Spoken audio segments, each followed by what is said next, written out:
What's up, good people? What's up, good people? It's your boy Scott Lewis, apartment gamer, and more. Brooklyn Nets Stoop Edition after game here with John. Everything BK Nets. I don't know what to think of.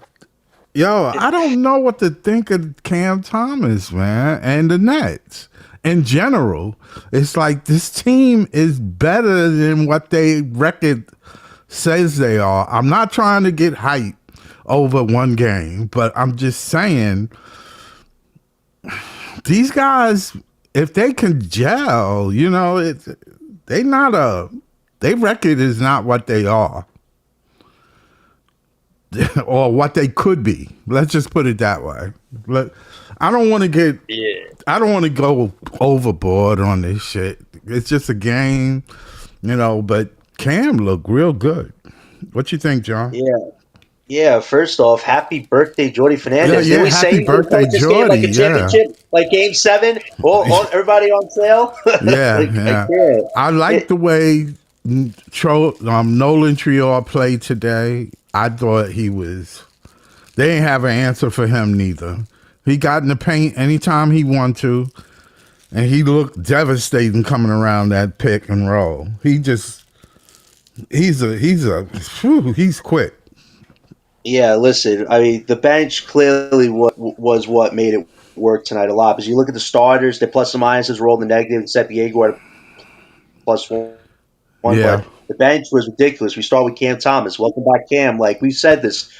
How is they going to continue a relationship that feels so fractured beyond repair? You make Cam a 6-man. You limit the minutes, and he played 20 minutes tonight, dropped an astounding 30 points. His first quarter minutes, all and 1 points that he scored. He was literally going to the rim with his speed, which, given his hamstrings, he looks like he's healthy right now, which is good. So he was attacking a lot tonight. Even some of his threes hit with crispness. Came to the free throw line, a perfect 9 from 9. Like Cam was in control off the bench tonight. And if the Nets do want to somehow salvage this, or at least for the next month, boost Cam's trade value, keep him as a 6-man, because he is at his most confident when you have pieces around him that could protect his weaknesses. I mean, it was a plus 27 tonight. Best on the night. Danny Wolf, a plus 18. Dayron, a plus 3-1. Having Dayron and Wolf together off the bench last 2 games has been really good for the bench. Yeah, Having two bigs that can rebound, that can give you a little physicality in the interior, it's really let the small guys like Cam, and we're going to get to Nolan very shortly, really excel at their strengths. And Nolan, arguably his best game of his career up to this point. He was only 4-1-4 tonight, but 4 points, 4 assists, but a plus 17. He was playing a lot of good defense tonight, guarding Ant-Man a little bit, just being very aggressive. I think he had a block in the fourth quarter. He did. His defense, which looked like he needed a lot of work, has definitely looked more improved so far. So him and Cam, I was worried about the fit in a backcourt, but both of them worked good tonight, finding each other for shots, controlling the pace of offense. Nolan, I think, fed Dayron a dunk or something, and Cam, he fed Dayron a dunk, and Wolf was dunking. Like, there was a lot of good continuity tonight off the bench. And if you're telling me that this is the bench going forward, Cam Thomas, Nolan Traore, Drake Powell, who was good again tonight. Smart shots, really good defense like usual. You tell me the bench is Cam, Nolan, Powell, Wolf, and Sharp. There's your bench. That literally, if they continue that could be your bench going forward. Even if Cam is or isn't here, you can always find a 6-man. But right now, the 4 guys of Wolf, Powell, Sharp, and Nolan, that seems to be working right now off the bench for the Brooklyn Nets. And it'll be interesting to see if that continues or if pieces get adjusted. I thought it was interesting. Zaire, he's been kind of out of the rotation lately. It seems like this year he has not been able to regain the fire he had last year when he became Jordy's first reclamation project. It seems like there's a high chance now Zaire could be traded at the deadline because he's only making $6 million. He has value in the league because he's a defensive player. And right now it seems like Jordy and him, the trust is not there. And with guys like Nolan and Powell taking those minutes, it seems like Zaire, unfortunately, might be an expendable piece, which I can understand, but it's still a little unfortunate because I thought defensively he was a start of what made Jordy a good coach on this team. So it's interesting how we're here now compared to where we were a year ago. And then no Tyrese Martin. Thank goodness. He is not a long-term piece whatsoever. With Nolan, keep doing what he's doing. Tyrese Martin becomes a non-guaranteed option where they could just let him go off the contract on January 7th. So it's looking likely he's going to be off this team soon, and same with Jalen Wilson. So if Wilson, Zaire, and Martin are out, Now you have Traore, Powell, and Wolf, three of the guys you drafted being good bench pieces right now, which at this point I'll take it because they're playing really well right now from a confidence standpoint. What you think they're gonna do with Saraf though? I have no clue. I always thought this move made no sense. I think Saraf is trying to do some things to get better, but I you heard he's in the drafted G Diego, League. you He's drafted doing his Nolan. thing. It's like, what do you do with that?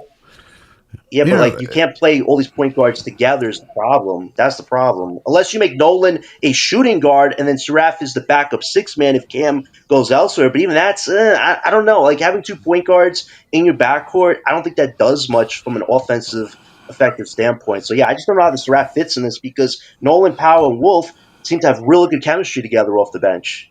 And I right. don't know if Saraf has a fit right now. So yeah, he is future right now in the short term. Doesn't look great, but we'll see. I mean, maybe he'll get some run sometime this year again. Yeah. I just don't. When you got all those pieces, it just makes it hard to make a decision on what you want to do. When you got Saraf and I don't know what to do with him. I really don't. I mean, he has a skill set, but Yeah. I was surprised they even today's game was surprising, wasn't it? Oh my! Listen, what this Nets team did for 4 quarters was destroy the Timberwolves, and I'll give them this. I even said do this against impressive teams, and the Timberwolves they're no joke because they've been to the Western Conference Finals 3 years in a row. So for the Nets to do this with Cam coming back, it's very impressive because defensively the energy was great tonight. The starting rotation wasn't perfect, but they still were playing good defense. Terrence Mann, I'll give Terrence Mann the first real compliment of the season. He blocked Yeah, Anthony he Edwards did. at the rim. I'll give Terrence Mann some He credit on played that, bigger even though than he's what. not a one-third piece either. But you, you no, I agree. He definitely plays a little bigger than what he is. But even still, right now, it's still mind Go ahead. boggling how we're going to keep this going because right now, if you do keep this going, you're likely near the play-in, and we have teams in front of us like Bucks who are going to fall. We have the Hornets who are literally going to fall without Con Knippel, and then you have the Bulls and the Hawks who are right near the play-in, but they both have been going through slumps lately. I think the Bulls are winning a bit more now, but still, like the Nets are really tempting fate, just like they were last year. And as good as it looks on paper to see this young core of guys do really well and the vest to contribute, you really is this really what is going to go forward to go up against the real contenders like OKC, Detroit, Knicks? Like that's just my worry. It's like we faced those teams with this core this year. Not Yeah. OKC, but we faced Detroit and the Knicks, and they both kicked our asses. So it's like as good as it is to beat some middle teams or beat a team that's even been to Western Conference Finals a few times, is this sustainable? I just think this upcoming month of January, this front office really has to decide, are we going all in with this right now, which looks fun, really what's going to get us to that next level? I just don't fully They see are it, even though it's good. I don't fully see it. it's they are a better defensive team than they were when they started, and I think defense Right. is what's giving them that jolt. I think that's what's making them a better team. Now, I don't think when you think in a defensive way, right? I believe that you can almost start anybody and play anybody. You just need to worry about scoring. You know, how you position Right. your scoring. Your defense, if your defense is that good, you will be in every game. You will be in every game you play. Right. So I don't think I'm not saying that we don't need a star. What I'm saying is, you know, it's a system, and if that system is working, you can incorporate a lot of players into a system. You can. You just got to figure it out, what their weakness is, and then keep them away Right. from It's it. just Yeah, it's just tough because right now we're the seventh odds. If we rise between the eighth and 11th to 12 odds, let's say we rise there, but we don't make a play in this year, and this team is building something. You're basically Yeah. it's a hope and a prayer that the NBA somehow rolls the dice and says, "Hey, Brooklyn, you're in the top five because you didn't tank exactly, but you embracing a youth movement that is Oh. producing results with some veteran help. You know what? You get a top pick. Like that would be a perfect scenario, but it's not perfect like that, Scott. We know how the system works. Yeah, The yeah, yeah. system's never been kind to the Brooklyn Nets because really we botched a lot of Well, things, and this looks fun. I like what the rookies do. I'm never taking away the results that the rookies did tonight or what they've done previously. The vets are doing their parts, and Cam, we still don't know if he'll be here in a month, even though he's now found a role. It's just if we're tempting fate like we did last year, you're getting a Kareem Lopez or a Flemings type prospect, which fits as a workman type role piece, a young piece. But still, you're not gonna have a franchise guy. This team might be a good first round team potentially, but when it gets to second and an Eastern Conference Finals well, you scenario, got. I Well, just don't they see this got to being just. I don't long see term for that. us, and that's the tricky thing. I don't see that. I know there would Yeah. probably be changes. I'm not saying they won't. You definitely got to. Let me just read what X Rulers said. Was it? We have talent, even though y'all didn't believe it. I believed it. And there will be ups and downs. Yeah, X Ruler, there will be ups and downs. But I did say this team can win 30 games. I did say that. And I was looking It's at the scary roster. because if you keep that way, I said that. I said it though, because I really believe that with Jordy, with the scoring, if MPJ and Cam Thomas can play together or not play together, play different units, and the rookies can just not lose the game. With Jordy's system, you need a point guard. You need a point guard with his system. That point guard cannot and right turn. now, Nolan showed what if he can be what. Just don't turn the ball over. Just don't turn it over. Run the set. Run the high pick and roll. Run the double pin down, and then with these shooters that you got, feed them, and then you got to get your shot. Once you get in the paint and you score a couple of times, the defense has to respect you. And then that's how the game, it just all opens up. It's like a Pandora box. It just opens. And then the rebounding comes in play because you have big bodies now that you didn't. You have an extra big body with Wolf, who's coming off the bench. You see? So and Wolf was good again tonight. Well, he banged on the boards, and he get the rebounds, and he missed a couple of open threes, but he ain't gonna miss it all the time. When he start hitting, this team will be rolling, literally. Right. No, and I'm just saying, we can't just because we see what we see in the play, and I'm not saying that we can always use more talent. That's true. I ain't going to sit there and say you can't. Well, to be a serious team, like this is fun, but it's like I've seen this team for 10 years be fun at different points, and it didn't lead anywhere. And that's the sad thing. Like I don't think that fans to be invested in this, and then the organization's like, hey, let's just break this up and get another star and hope that works. It's like you actually have a final chance as a coming draft to get a real homegrown prospect that has franchise potential that you can really build around this team for the next 10 years. Some of these vets right now on this team aren't likely going to be here the next 10 years. MPJ going to be the next 5 to 10 years. Claxton, he'll be in his mid-30s when his defense will not be good anymore. So it's like we're prioritizing a present right now because we drafted 5 guys that are now 4 of them are fitting in our system. But that's good if that's the end result at the end of the season. These 4 guys are legitimately playing rotation minutes. You clearly say the draft was better than expected, but still, lacking a franchise guy that can take it to the next level like a Shea does for OKC or a K does for Detroit, like that takes you to a different level where at least I have a legit shot to win. And then it's just about what pieces complement. I feel like we're not even there yet, and some people think we're there yet, Scott. And that's why I'm trying to dampen expectations. No, we're not I want there. people to be surprised again. No, we're not. We're not like running for the Eastern Conference Finals. That's not what I'm saying. Some people think we could be. Some people think we could be, and I got to hold back on that one. No, winning basketball doesn't necessarily mean actually winning a title. I mean, you need some luck to win a title. You need people to stay healthy and stuff. There's all a bunch of things that go into it. Your coaches got to be right. The locker room got to be right. The players got to understand each other. It's a part, and it was a moment in the fourth quarter where Nolan went down he got into the paint and he did a cross pass a high pick and roll with Dayron, and then he did a bounce pass to Dayron. Now, you got to know your personnel as a point guard. That's the thing that you need to know. Dayron is not a sure-handed, he doesn't have sure hands. That pass was too hot for him. You understand? Maybe Claxton might have picked it up, but Dayron, no.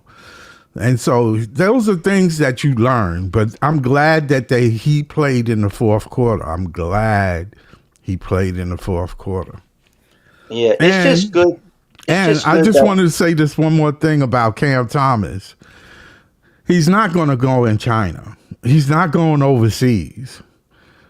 Somebody's going to pick him up. Somebody's going to pick him up.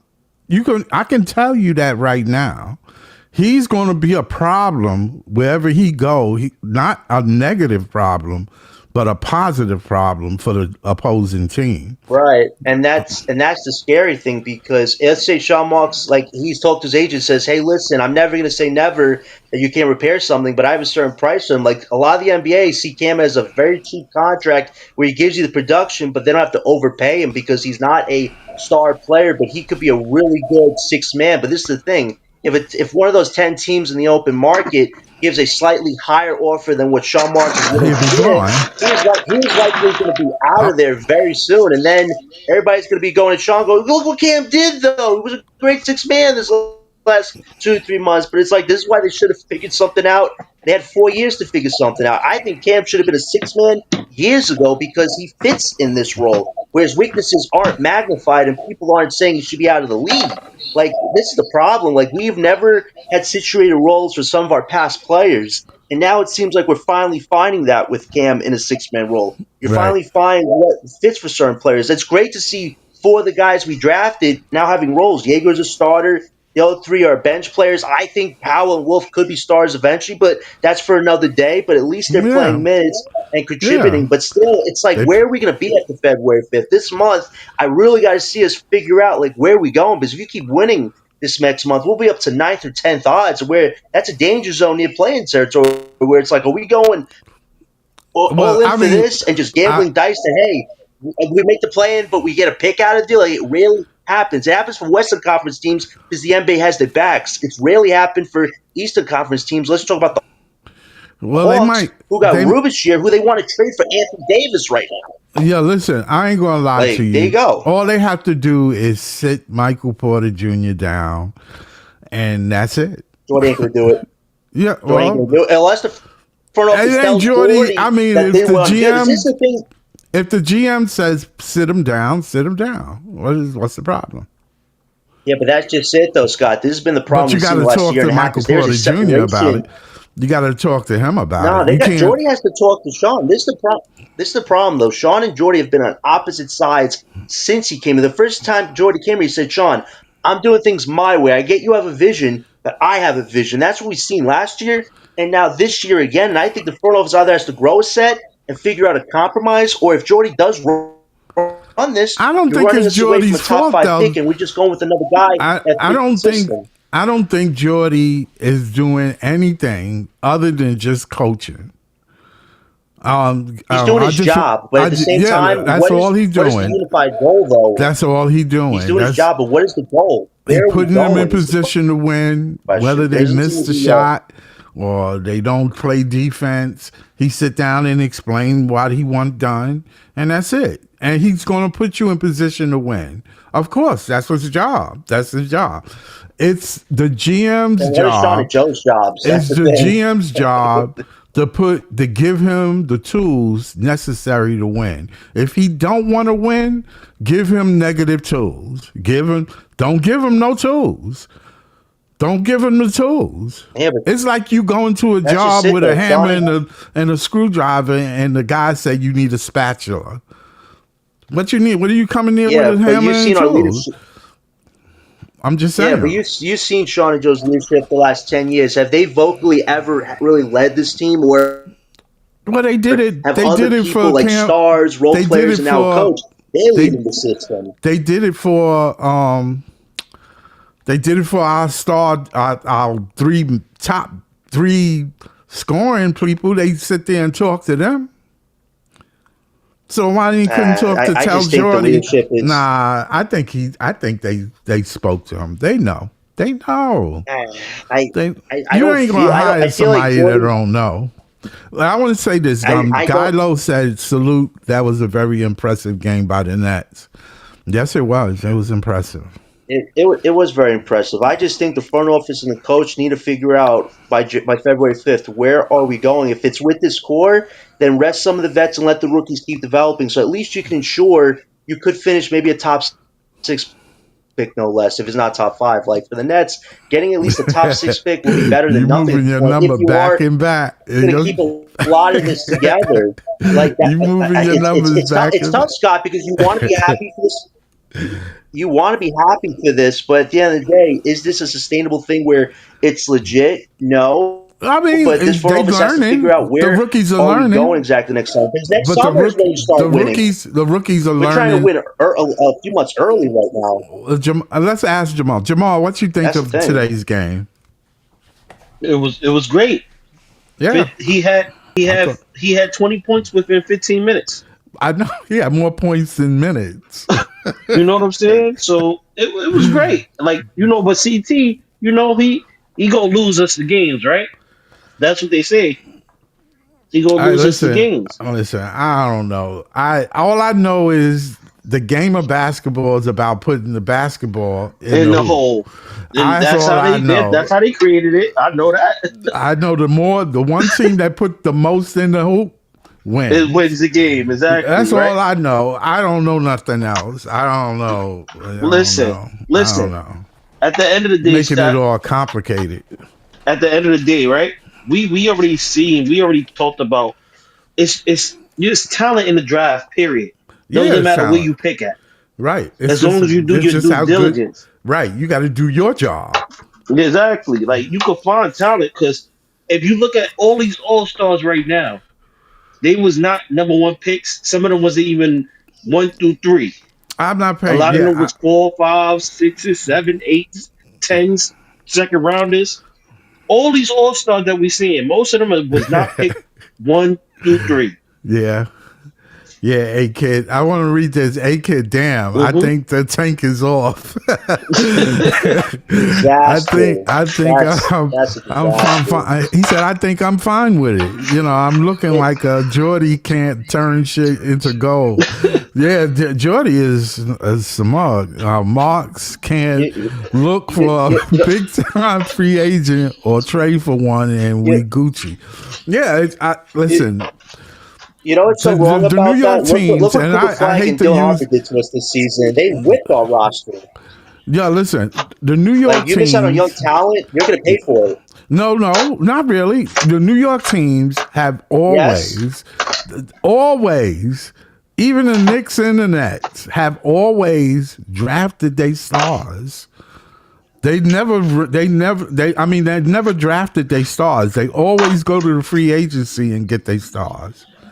That was I knew they were going to do this. Didn't I say, Scott, that Sean and Joe would not change their stripes, that this was always the playbook? I said it a year ago when we botched this, and now we're doing it again. So whoever the star is, who you should get Ant-Man. You want to trade for him, get him over here, because he does not look happy on that team that I said was not going to do much with Rudy and Randall. If you get Ant-Man here with this young team, okay, now we're cooking. Now I believe we have something. But if there is a star out here to join this, you got to go get it this summer. I think we're doing good so far.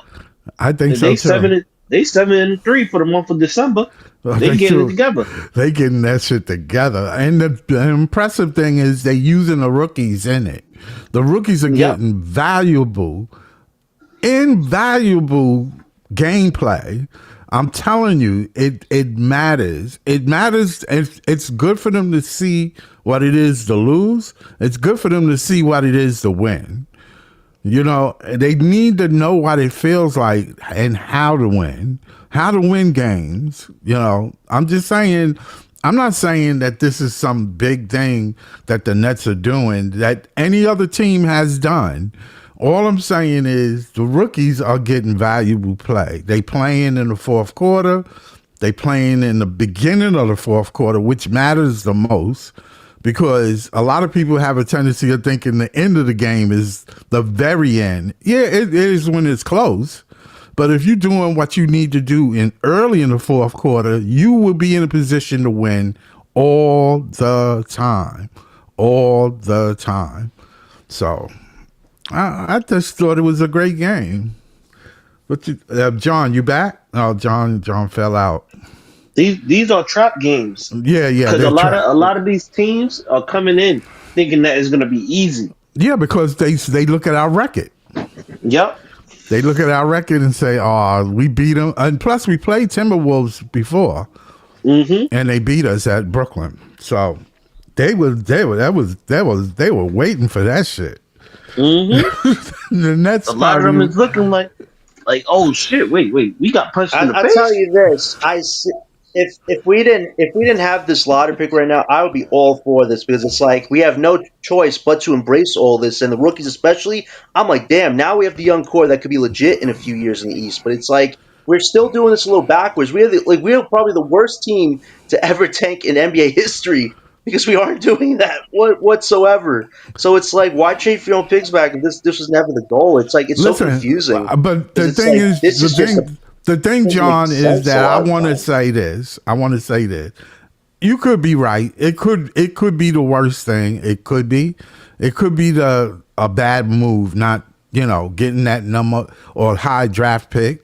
I get it, but could this team be a winning team in 2 or 3 years? Yes, it could. The only way that is actually happening is if one of Giannis, Ant-Man, Donovan Mitchell comes to this team. If none of those guys it's come a possibility. Here, this isn't going to be championship bound. It's a possibility. You have to sell this to a star. Yeah, it's a possibility. I think it could. Sell it. I think those stars that you just mentioned will be moving.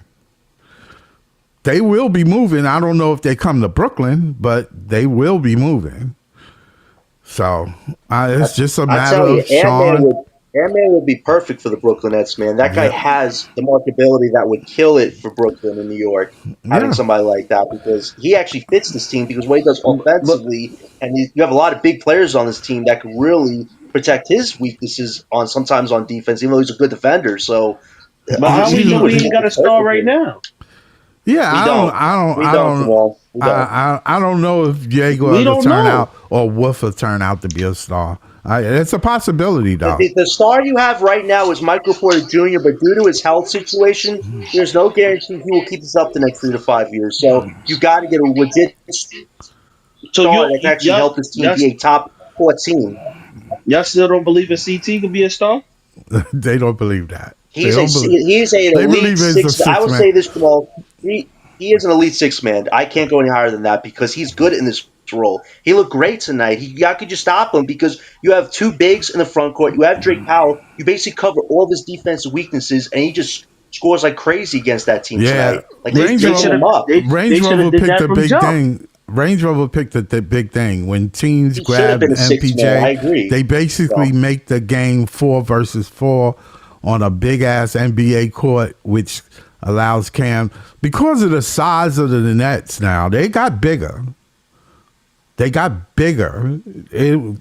Michael Porter Jr. is 6'10", a legit 6'10". He might be even 6'11". I don't know. But he showed that he's a 6'10". And then with Wolf, then you got Clowney. And if they are playing well enough for that rotation to go, that gives them size. With Yegor, even Trio is taller than Cam Thomas. So that makes a big difference. And Cam was well rested, and I didn't think he would come out in 20 minutes and score 20 points. So I don't know anybody thought that, but I knew he was going to do something. So I don't know, man. It's just, to me, seems like I think CT be listening to these YouTube and spaces and stuff. You think so? Hell yeah. Cause you know what it is? I'm gonna tell you why I think he listens to a lot of that stuff. Cause during the interview that he gave before the game, he said, "I'm gonna play like me." I'm gonna do me. Yeah. Like that's what he kept saying because the narrative of around him is, oh, he needs to change, he needs to do this, he needs to do that, and it's like, nah, I'm gonna play my game. But he kept saying that I'm gonna play my game. Yeah. I kept saying, yo, listen, I kept saying that this team had a possibility to be a 30-win team, and people said, nah, not with this roster. Not with this roster. And I get it. The roster is shady. I wasn't sure, but once Cam went down and I didn't think that they can play together, I kind of fell off that 30-win thing. And I still is. Still don't think they're a 30-win team. I think they're a 30-win team, but but Sean Mark's gonna fuck that all up. Yeah, he's not going to want that to happen. We knew they were a 30-win team last year. Yeah. And he did what he had to do to fuck up the tank.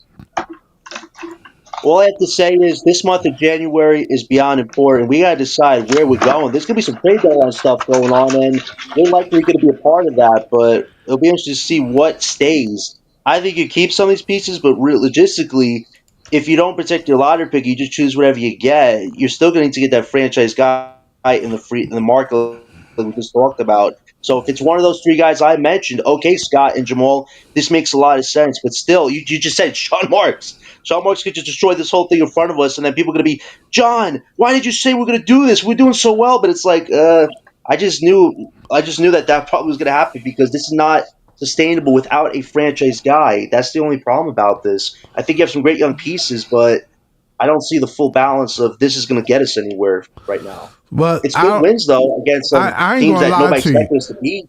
I ain't gonna lie to you. I've seen a team that did it without a superstar and actually win multiple titles, and that was San Antonio.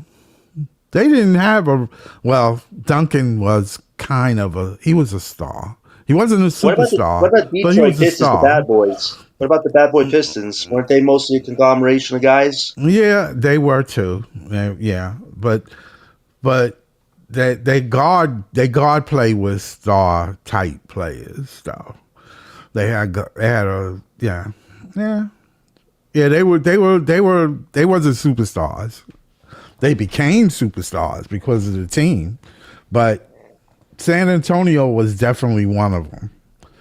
David Robinson when he was there, he was a star coming out, but when he left, they were no names. There wasn't no superstars. Nobody was begging for any one of them, but they became a great team, and they won titles because they were a great team. Why we can't just have a good team? I want us to have a good team. I just think why we gotta have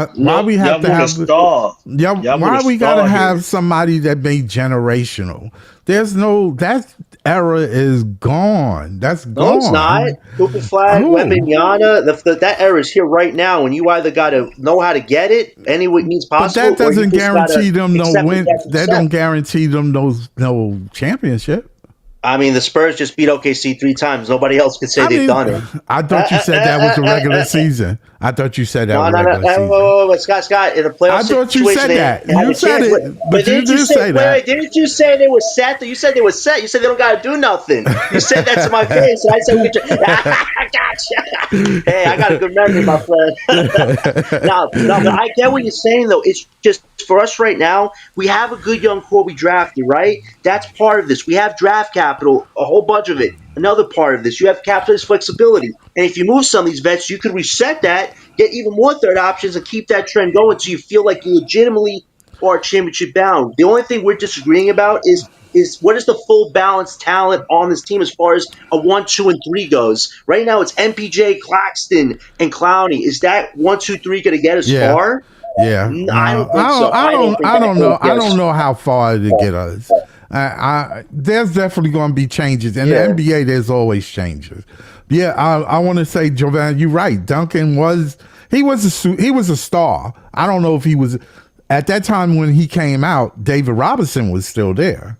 Now he was a star. He was a superstar in the league. Yeah, and let let me just address Rage. Rage, you were probably one of the But people last year that was if you feel excited winning Duncan all was a those games superstar, with yeah, I can live with it. Rage. Range, when we had the mishmash, I call the junkyard squad, and they were winning those games, you were probably one of the most excited people, right? Because that was against the top pick because we're doing things the right, ethical way. And then when we got the eighth pick, let me guess, your heart broke in pieces, right? And now we're kind of back to a similar situation. We have younger talent, yes, but we do have a franchise guy right now to actually take us to a different level, a logical, logistic level where we're actually contending for something. No, but yes, I'm the one that's waffling according to you. We'll revisit this in June, my friend. I mean, Oh seriously. man, no, listen, it was a good game. I was shocked the way Cam Thomas came out and played, though, because you figured a hamstring injury, they was going to limit his minutes, and they did limit his minutes, but he came out like a demon in hell. Literally. He knows the situation. He knows what the stakes are. He knows that there's not a great window for him to get paid right now, so he has to adapt to a six-man role. And I think he adapted to it because you have the right pieces off the bench around it. But it's up to him to either accept it or he's going to try. Him and his agent are going to try to say, "Listen, I'm still worth the money I was worth this past summer." No. With your injury history, you should be happy to have this role where at least you could get maybe $15 to $18 million in free agency, which is still a decent chunk of money to be a six man.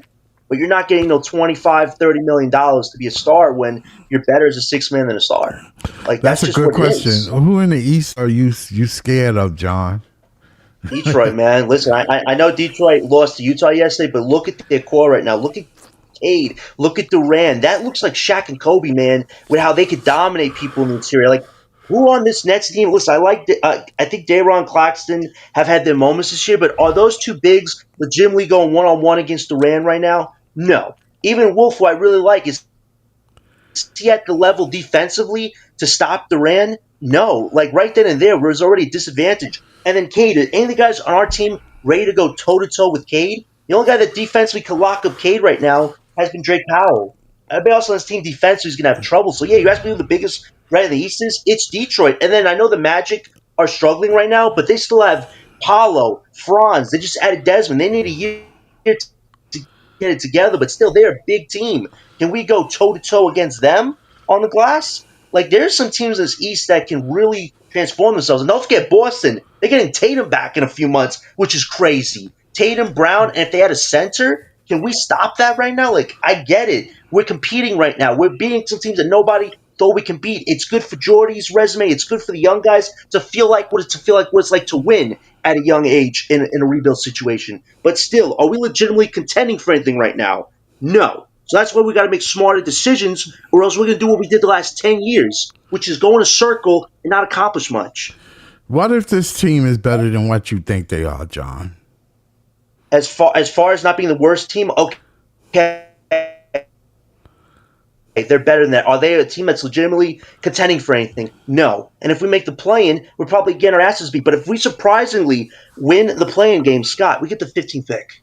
Are people really going to be jazzed about this, saying, "Oh my God, it's worth it to sacrifice a shot against AJ, Peterson, all these guys"? But hey, we made the you first ever heard round. of things? You ever heard of things happening by accident? This is an accident. No. Sometimes good Jordy things happen make by him accident. do with the pieces he's got. But that's what I'm saying. Sometimes good things happen by can't accident. believe it. Because everybody thought Yeah, but Jamal, knowing our luck last 10 we thought years, he was going I to be think a it's throwaway. a happy accident. Yeah. When we got MPJ, they thought he was going to be nothing. Yeah, that is true. Listen, things do happen. I thought he was going to be one of our best scorers and help the rookies grow, but now people want to keep him as a second option. It's like, damn, is that logistical? Will his body hold up the next 25 years? I have serious question marks. Would you say he could be a second and third option on another team? The only way he's a second option is if you have an Ant-Man next to him. You have a Giannis next to him. You have actually a Shea next to him. The best of the best, the elite I'm talking about. But if it's just a Trae Young or a Ja, he's realistically more of a third option, which is still fine, but it's like, who's your second option? I'm good with that too. I'm good with third option. It has to be one of the guys you drafted, which is, I don't know about that either. Yeah, he fits as a third option, but not at $40 million. He'd have to take a pay cut. But if he has great numbers, why would he take a pay cut? So the Nets would just cave themselves. Like you think the conversations with Cam were bad from a negotiation standpoint? MPJ, man, will run the gauntlet on Sean Marks in negotiations, saying, I've had 3 back surgeries. I wear a brace on my leg that has mobility. It causes mobility with me, and I'm killing it on this team. I want like $40 million, bro, and that's going to put us in jam too. I just want to answer People this. got to realize Range got a point, and I always say this is possible. Well, it is always possible in the NBA. Any given team can be got. Nobody is totally can't be beat. You know, you see how some teams just have certain teams' number, but I think the Nets are not the same team they were 10 games ago. They're not the same team. They have gotten better. They have gotten better as a unit. Yeah. Again, I'll address Range. Range, can any of these guys stop Durant, who is a freakazoid of nature at 21 years old, realistically? No. And then Jay, yes, the teams in the West, Mavs and Spurs, who, by the way, have been favored by the NBA officials for years now, but the Hawks, they got the top pick, right, in a role player draft. They got Rubishir, who today is rumored to be part of a package to get Anthony Davis. So if that's the high bar for us, I'm even more worried about where our draft pick could fall. Yeah, and then the Bulls, who last year were doing what we would do. Remember, Josh Giddey was leading that great play-in run, killing it. And what was their end results, Scott? The 11th pick. And that guy's not even playing for them right now. He's out with a surgically repaired injury. Yeah. Like, it doesn't fall for everybody. We could be on the same run right now and still get schooled.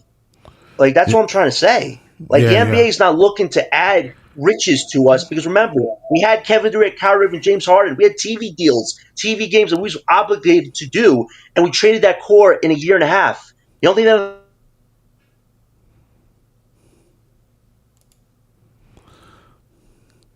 I think we lost John. but like AK the what's his name? AK name DJ. Yeah, he said it good too because he said I'm looking for the comment because he said basically MPJ could play his whole career without missing a game. AJ Boozer. He said they can come in and get hurt. Yeah. They can come in and get hurt. Like yeah, anything can happen, of course. Yeah, anything can happen. Anything is possible. Yeah. Anything is possible. I don't lean on the draft as much as some people do, but I understand that you need talent. I just think that the talent really comes from the person that's looking for the talent. Yeah. You understand what I'm saying? Your GM got to know what he's looking for. If he don't know what he's looking for, and thinking that, okay, I got to get this guy because everybody's saying he's the projected top player in college. Not unless he's a phenom. And what I mean by that is that without a doubt, this dude is just beyond everything we've seen. When LeBron came out, we knew what LeBron was going to be. We knew exactly what he was going to be. Yep. It wasn't. I don't see that with these guys not playing these little schools they play. Yeah, did you see the teams they play? Nah, I haven't seen the games. Really. I watched the games, and I'm telling you, and they are little schools. They're not even playing their own conferences until I think next month, or they just starting. Really, believe it or not. So they ain't gonna make noise until they get to the, to the not the championship, to the bracket. Right. Until when they start playing each other for whoever wins they conference, and then then you start playing big teams in your region.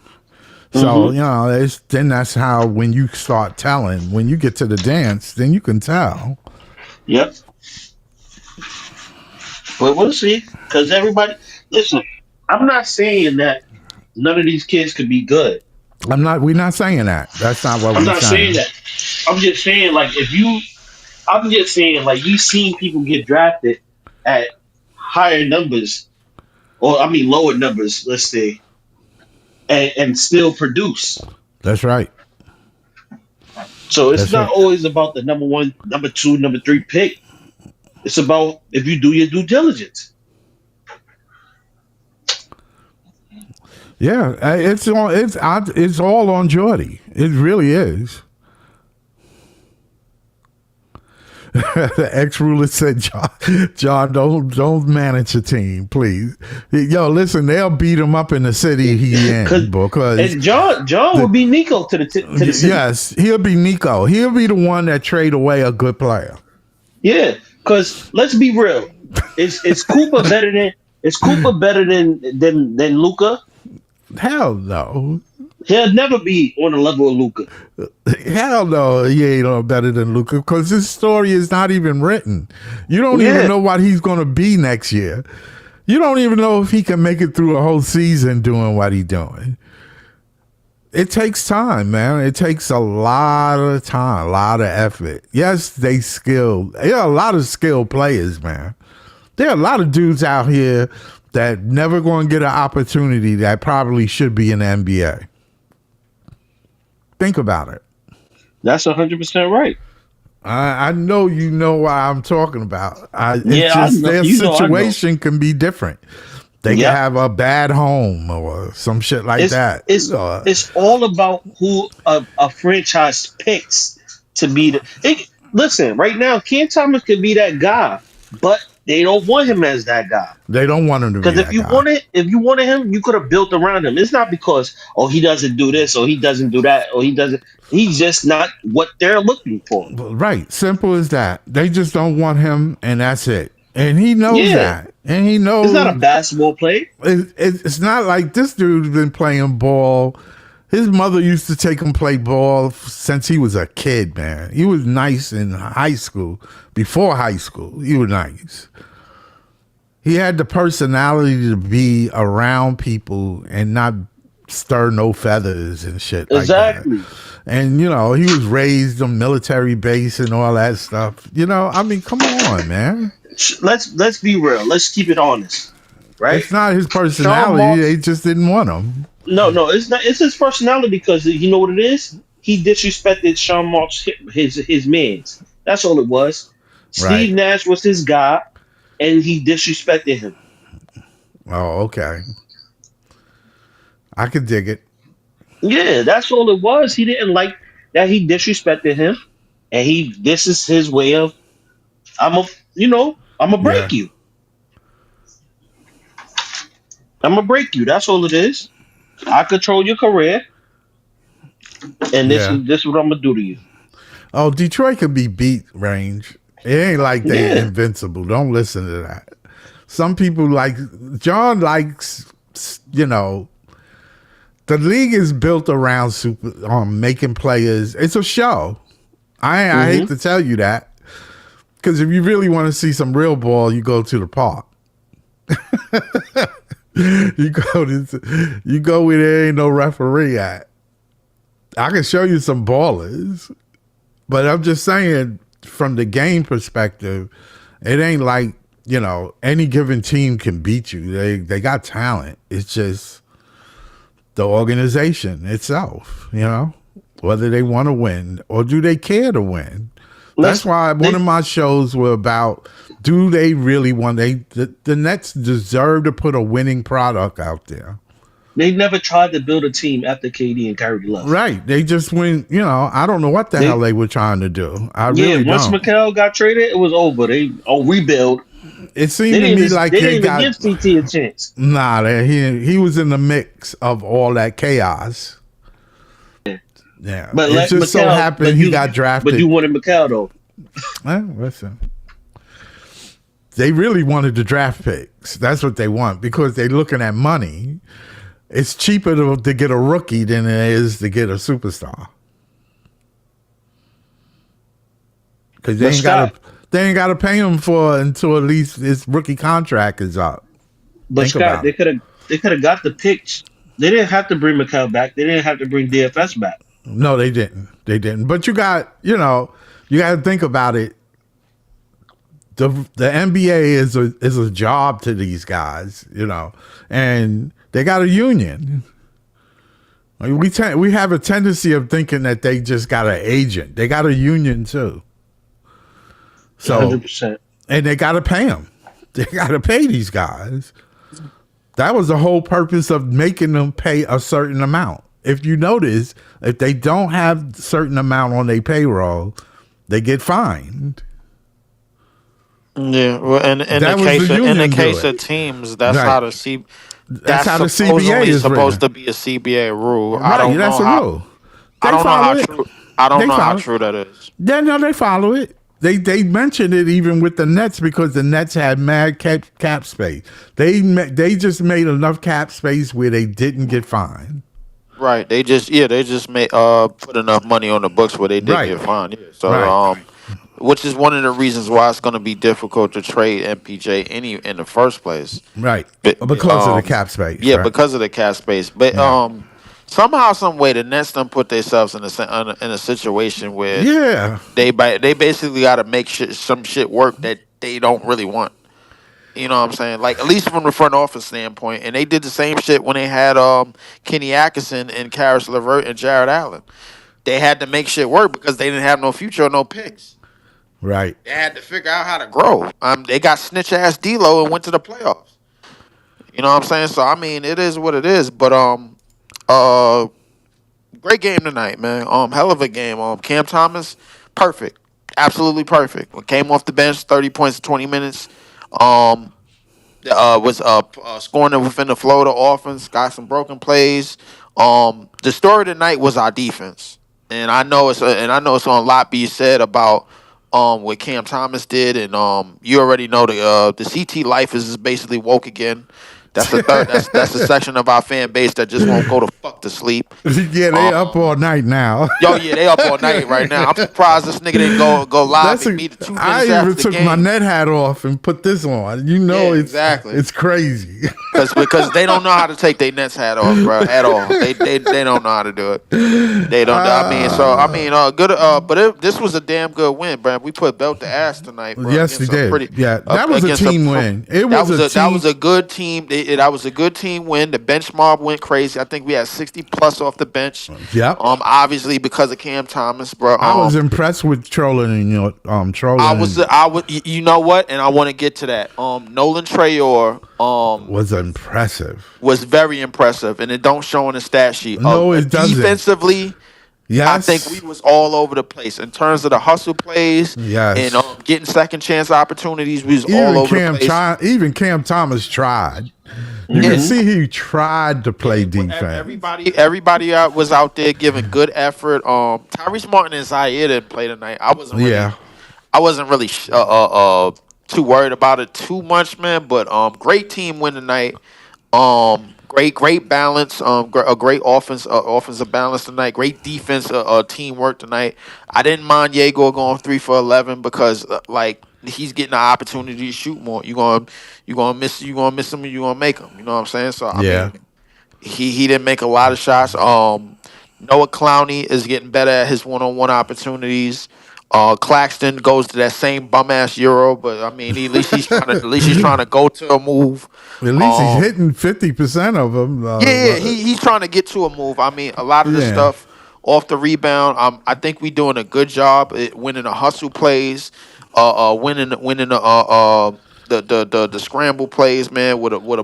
With a basketball bounce like 2 or 3 times and somebody got to get a rebound, man. We done scored on a lot of broken plays. Yeah. MPJ is usually sitting right there, the wide open for a fucking 3. Yeah. He hits it.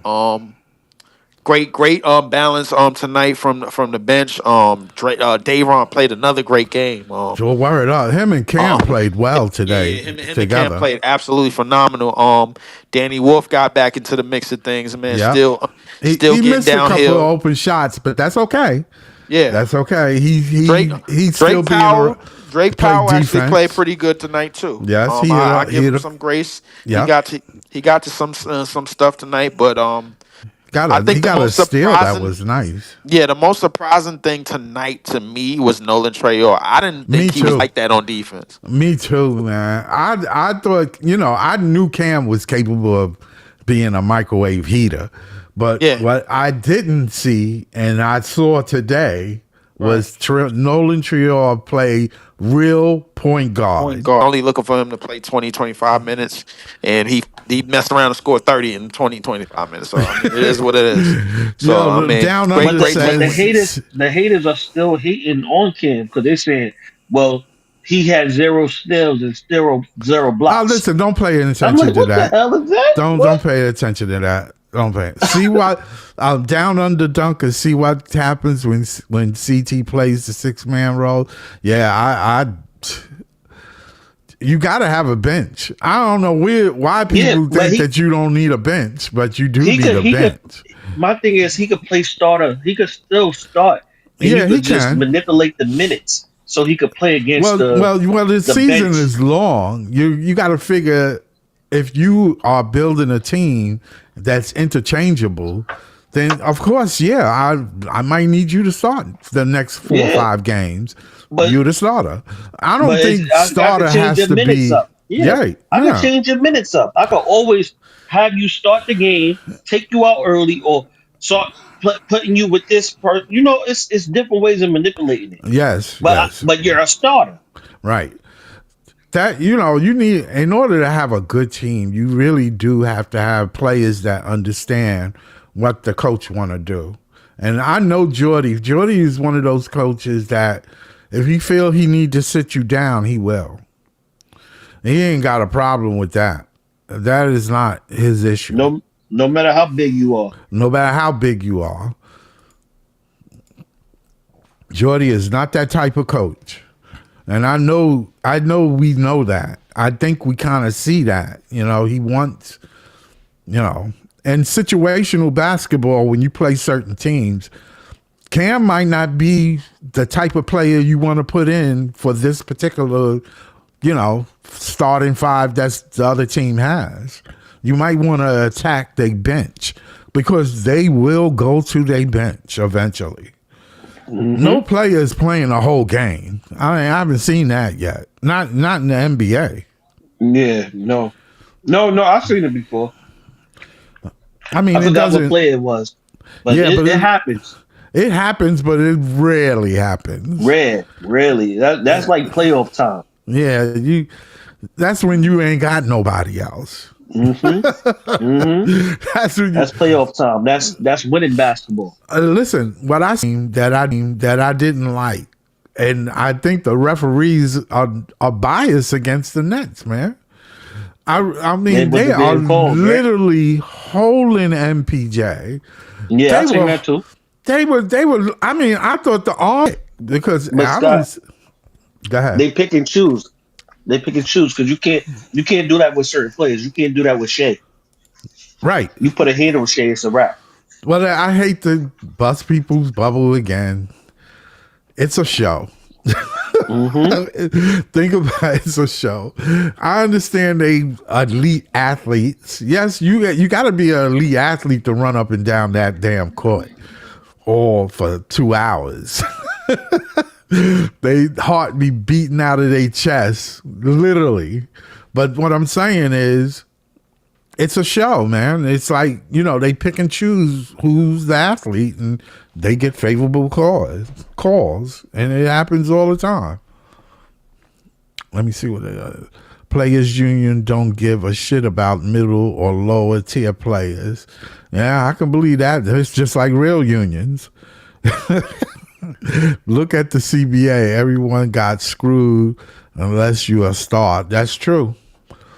Well, they screwing the future stars as well exactly. Because the money is real crazy. If they go over the cap, they can't even move a player. That's pretty much you dead. Yeah. You dead. You are forced to stay under the cap, making it even easier for small markets to compete.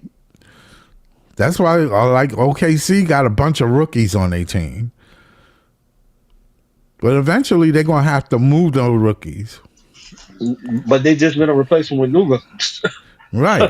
Yeah, because that's why he keeps... all those draft picks. Right. He keeps pulling in draft picks. That's what he's going to do. That's what Presti do. That's why I know he's willing to give up that Clipper pick if somebody wants to, but you can't do it now. You got to wait. So? I don't think think he so. will. I don't think the Clipper pick gonna be in the top 5.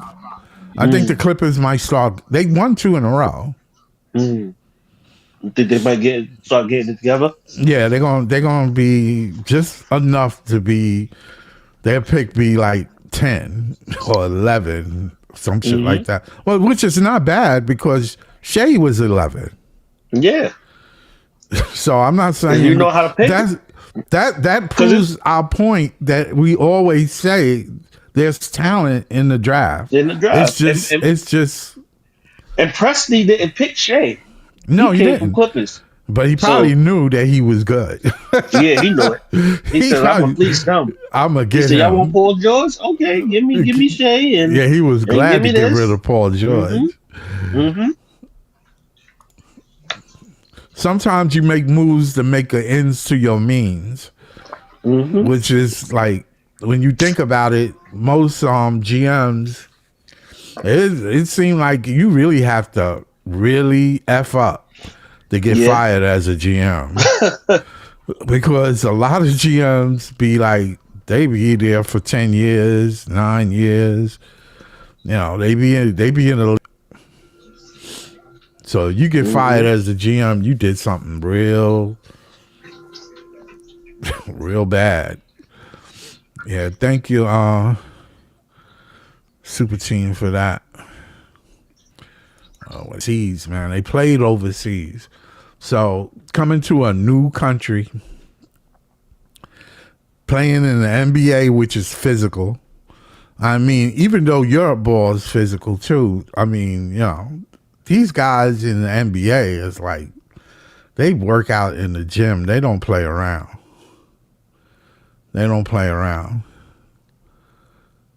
Yeah, like, listen.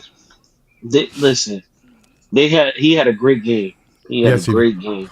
He played with aggression, and that's what everybody wanted to see from him. Yep.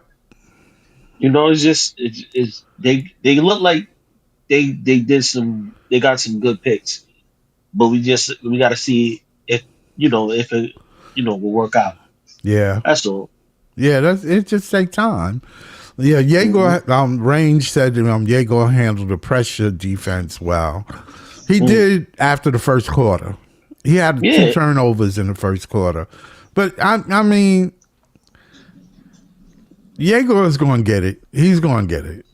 I have no doubt because his attitude, he means he wants it. He wants it. He wants it. He wants to be good. He wants to be great. So he a dog. I could tell that I don't know if he's that. He could be an 8th pick. He could be our star. I don't know that. But what I'm saying is I could tell by his attitude, the way he talked to the players, it's like, yo, dude, I'm going to get it. I'm going to get it. I'm going to get this. Like he one of those. I feel like he got that Rocky mentality. Yeah, he's going to get it. I think Danny Wolf is like that. I think Danny Wolf got that. It's like I believe I remember when he got drafted, and his father said that he's going to work hard. He meant that shit. His father told you he's going to work hard. even though his mother almost messed him up. Yeah, because she said, "Oh, he wanted to come to New York, thinking that he was coming to the Knicks." Yeah. She don't know better though. Yeah. Almost messed him up. Almost had that man career down the drain because the Nets fans would have never messed with him. Yeah. What? You a Knicks fan?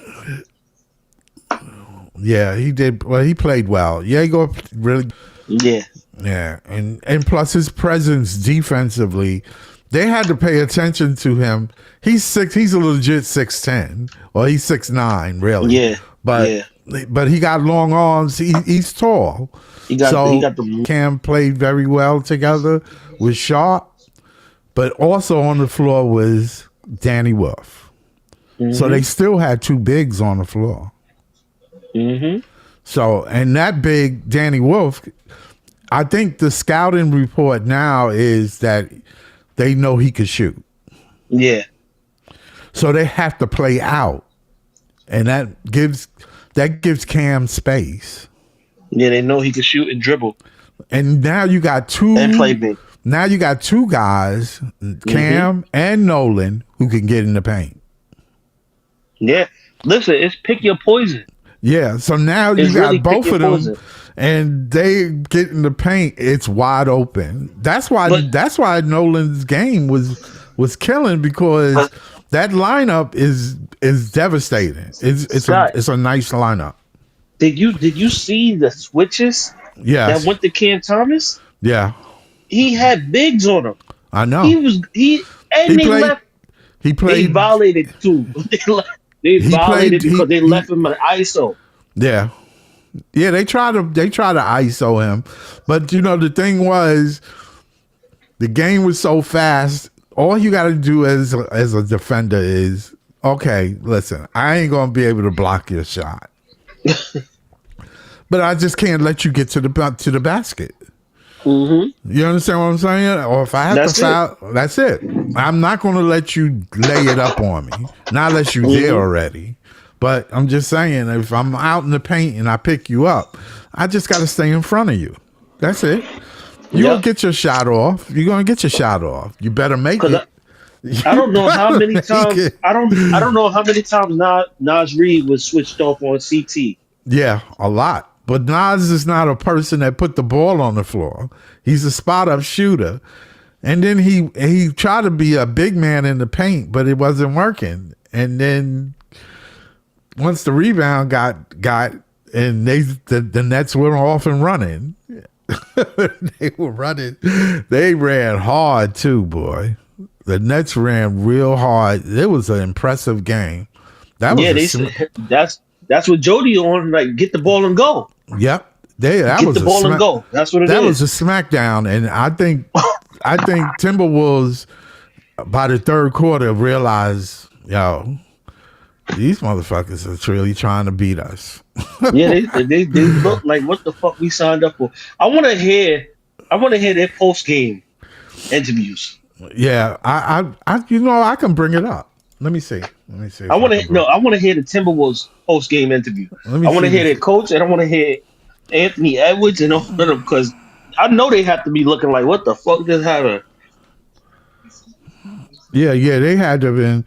I know what the coach is saying is that from what I know, that before the game they had already said that in the interview pregame that the coach of the Timberwolves was saying that we know that they're not that same team we played last time, that they are playing way better. And Jody, I didn't know Jody was from the Timberwolves organization also. Yeah, he was. I know Denver, I know the Kings, but I didn't know he was with the Timberwolves. Let me see. NBA, let me see if I could get up on. Oh, Breezy on right now too. Yeah, you think everybody gonna be on tonight? Yeah, shit. Yeah, because I was on Twitter also listening to their spaces. Everybody hype. Yeah, they hype. CT came out with a vengeance tonight. Yo, that shit was amazing, man. I ain't gonna lie to you, I didn't see that coming, and I don't think anybody could say they saw that coming. Nah, hell no. Down under. Yeah, I think Jordy is a great coach. Our bench is freaking strong now with CT there. Yeah, we got a heater on the bench. Mm-hmm. But like, he's interchangeable. He can start, he can bench. It depends. Scott, do you feel like he should still be a 6 man? I think he need to play a role on his team and prove to the league that he could do just more than just start. Because apparently we have people who, I don't know if it's coming from the league. I don't know if it's coming from certain individuals. I don't know where it's coming from. Or even our own organization that downplays Cam's ability. But I understand that he is 6'2", 6'3", He's not tall, so defensively he can be a liability. So But it that's depends. bullshit. But it depends on what you put around him. No, that's all right. It is bullshit. Because we got Spud Webb, we have Nate Robinson, we have what's another short guard? Yeah, it depends on what you put around him. You understand? And I don't know if like I think you need versatility when you have a team now than you do more than before. Like everybody's looking for that large point guard, and they want tall people. They want you got to be like 6'6", 6'7", the minimum. Yeah, and then they go from there. Even though Anthony Edwards is 6'5", Cam is 6'3", so you take it from there. Yeah. So I'm saying, I don't know, man. Cam is not. I'm just saying it just. You need versatility. You need scoring. You need somebody that could score. That I do know. Yeah. And so he has a purpose. And if you look at it that way, I think is he worth 15, 20 million a year? Yeah. Yeah. He about 15, 16, 17 million a year. Yeah. He deserves I don't think it was so much that he wanted 30 million like they saying. And that's why I don't think they saying what he would tell you, but he's not saying it. I think even if it was 30, but he didn't ask for that. I know he didn't ask for that. I know what he asked for, and what he asked for was 4 year with a player option. They didn't like the option. Teams don't like when players have option, right? Because you have control. That's what it was about. That's the bottom line. That's the bottom line. Teams, it's like you going to a job and you saying to your boss, "Hey, I want this I want this amount of guaranteed money." They're gonna look like what? With a buyout. You got to buy me out in order to get rid of me.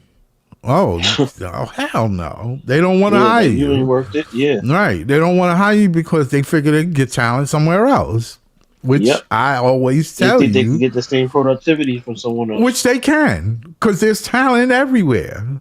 But the thing is, when you have a basketball team, you create a culture in your locker room. And other teams and other players are looking at you like, I don't know. I don't know if I would want to go there.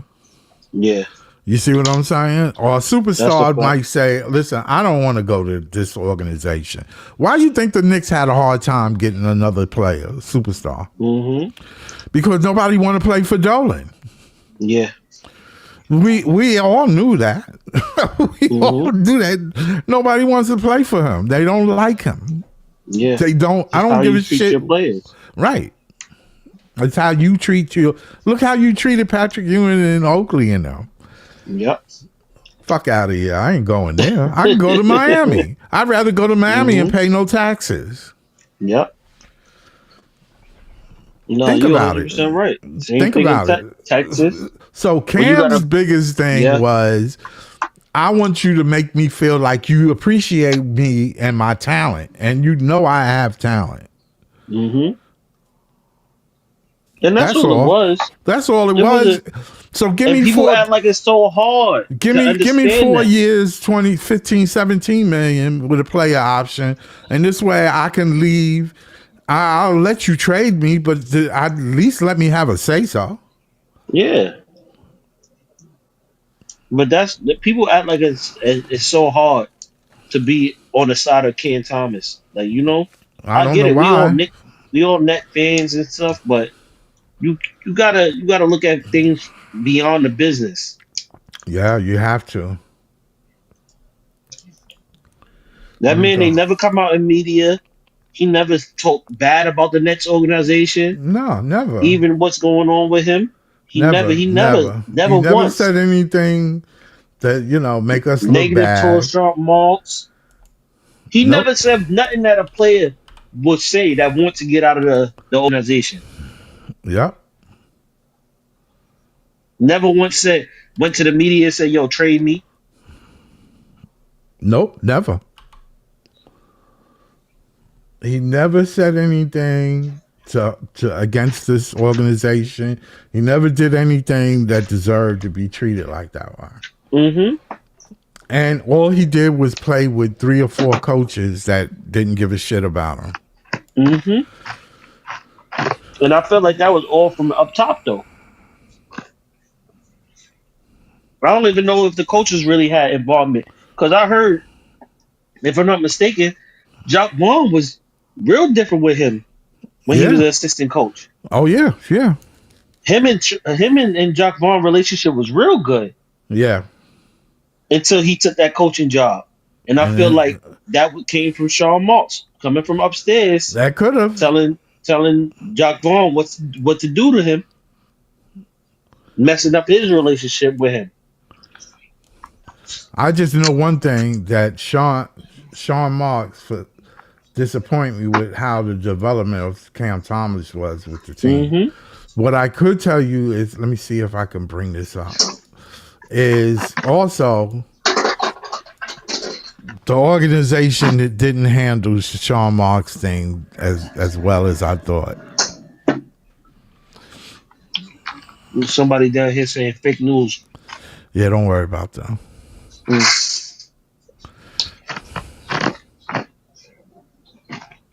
Whatever, the sucker down there. That's some sucker shit.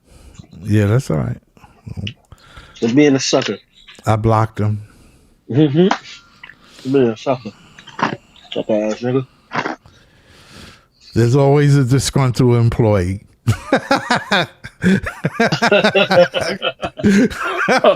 That's always a disgruntled employee, man. It's always a disgruntled employee.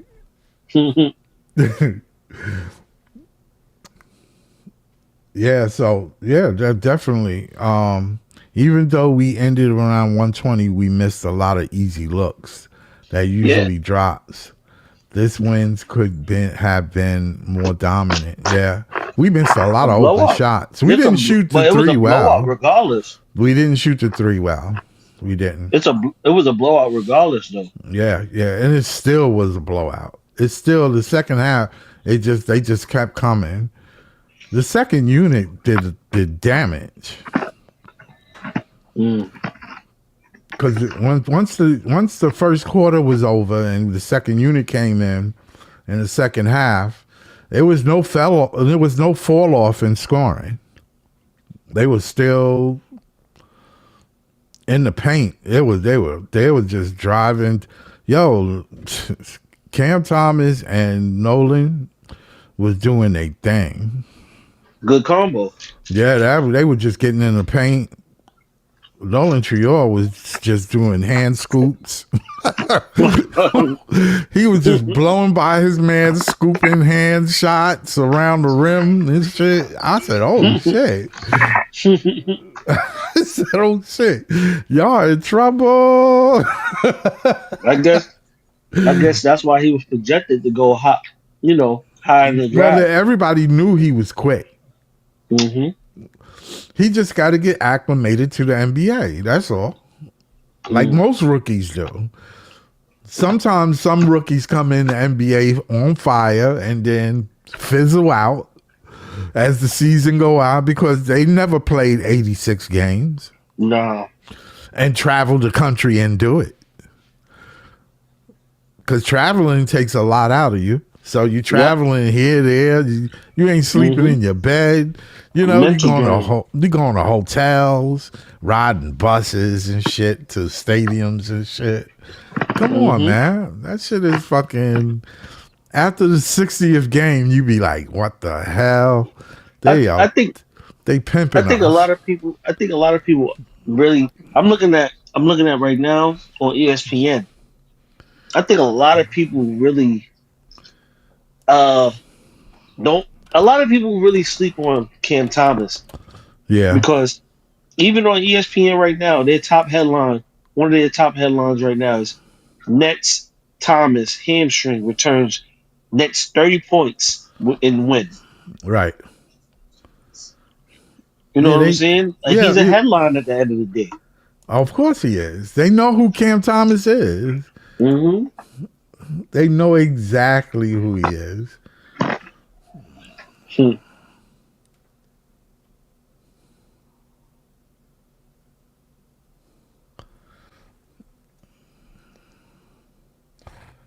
Wait, okay. This is today. Let me bring it Mm-hmm. up. Okay, let's see what he says. I'll bring this up.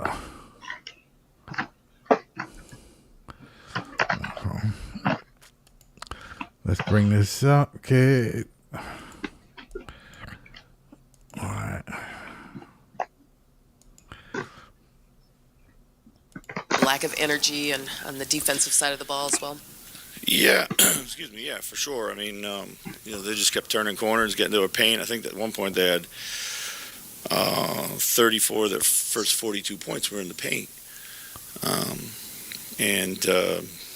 So we just, that gave us fits all night long. And then offensively, we just kind of bogged down, played with no urgency and no pop. So. And not that there's excuses, but it is a game coming off a big emotional game. Doesn't play in matter. for you? We weren't very good tonight. They kicked their butt in every category. And, we deserved an outcome like this. So. With the points in the paint, did you feel like that was more of like a basket protection or like a kind of ball activity type of issue tonight? I think it was both. I think we took bad routes at the point of attack. We didn't kind of play with physicality. They got to the corner on us, and Rudy was too far down the floor. And they gave him too much of a runway. So. Seemed like everybody was kind of trying to go one-on-one in the second half. What did you see just on that end and kind of how the offense dissipated?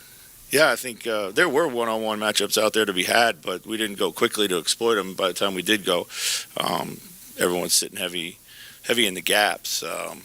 We were not very good at the rim. We missed 23 shots in the paint ourselves. So, if you're going to play that type of game, you got to be able to finish when it comes your way. We didn't do that. So, but yeah, not a lot of pace, not a lot of body movement out there.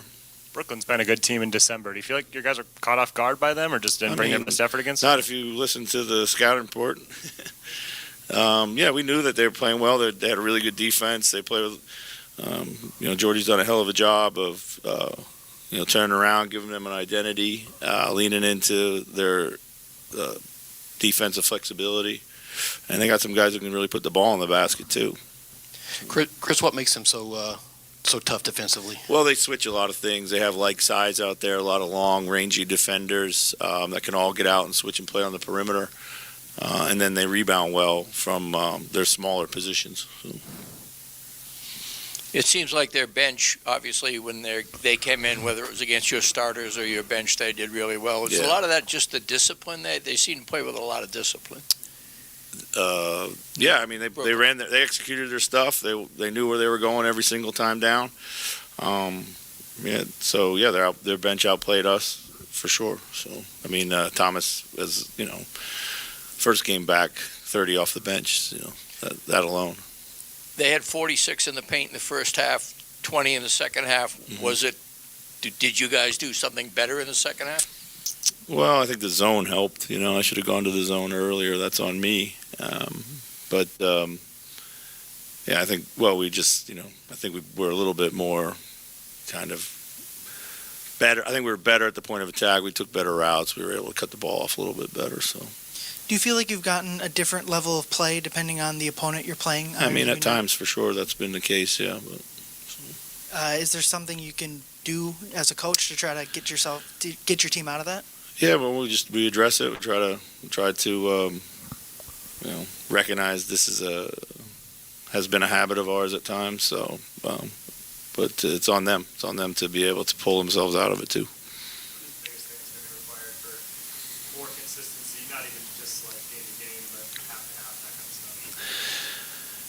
I just think, we got to get back kind of doing simple stuff better. playing harder from the beginning of the games, putting our work in. I mean, we're outstanding as the game goes on defense. I think offensively in the first half, we just are inconsistent with our either be game plan execution or our, just kind of our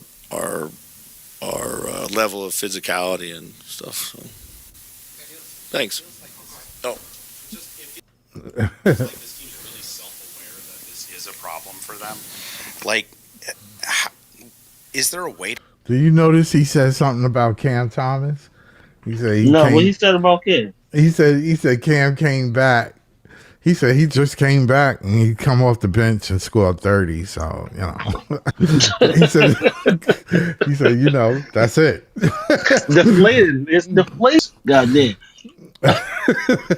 he said him and Nolan getting into the paint. And that was killing them because they were coming around those picks. They were killing them with that shit, man. They were. But you know what it is too. I think they game plan against MPJ. Yeah. And it's the bigs having switchable bigs. They playing like how Dallas was playing when they went to the finals. Right. Exactly. When you could switch up and still guard the perimeter a little bit, it makes a big difference. Yeah. And our bigs might be a little bit better because we stretch the floor. Right. Theirs don't really stretch the floor. Right. Well, Danny Wolf plays well. Mm-hmm. He plays well, man. Listen, just because you don't score 40 points or 20 points every night, you know, it's okay. You don't have to score 20 points every night. If your team is in a system that's working, that's all. You just got to play your role. Play your role. Like he said, they filled the gaps. Once they fill the gaps, you were playing against two people. You're not running, when Ant was coming in the paint, he was seeing two people. He was seeing two people. He wasn't seeing just, his man. He was seeing another man. So now he looking to pass. They rotated fast. That they did do. They did well. I'm telling you. And that's team defense. And that matters, man. That matters. Everybody on this team get to eat. It doesn't matter what they're doing. It's like you could score in different ways. Right. And mind you, everybody was so concerned about, CT is going to take away from the rookie minutes. Look who minutes got cut. Zaire didn't play tonight. Martin didn't play tonight. And Wilson really played. He played 1 minute tonight. That was the minutes that needed to be cut was cut. The players that we didn't really care to see, except for Zaire. Zaire we want to see, but at the same time, we could trade Terrence Mann do his thing. I'm not gonna lie. It might not show on the scoreboard, but he defensively, he do what he got to do. Yeah, I was looking for. You think that we should trade Michael Porter to finally get a draft? Phil, Mike, and Ben Odova. I don't know nothing about them, so I can't tell you. And plus, from what it sounds like we might still have a chance to pick them regardless, because I don't think they're the top three. Right. I don't think they top 3 or 4 or 5. So we might get a chance to pick the ones you said. Yeah. I don't know, man. When you think about it, I'm not stressed about the draft pick like a lot of people. It is whatever we get. Sean has to pick the right people. That's all. Listen, that's all it is. He got to pick correct. That's all. Listen, pick it right. That's all. This summer, his job is to sign CT back. Right. And then pick that draft pick, whatever pick you got. Yep. I know everybody concerned about the Michael Porter thing. I get it. The injuries do play a part. I get it. Yeah, they just want another draft pick. Yeah. That's all they want. But we don't know what these kids going to be either. No. They want the higher pick. I get it. But just saying, we watched two teams that were kind of playing teams. We watched the Dallas Mavericks playing team get the number 1 pick.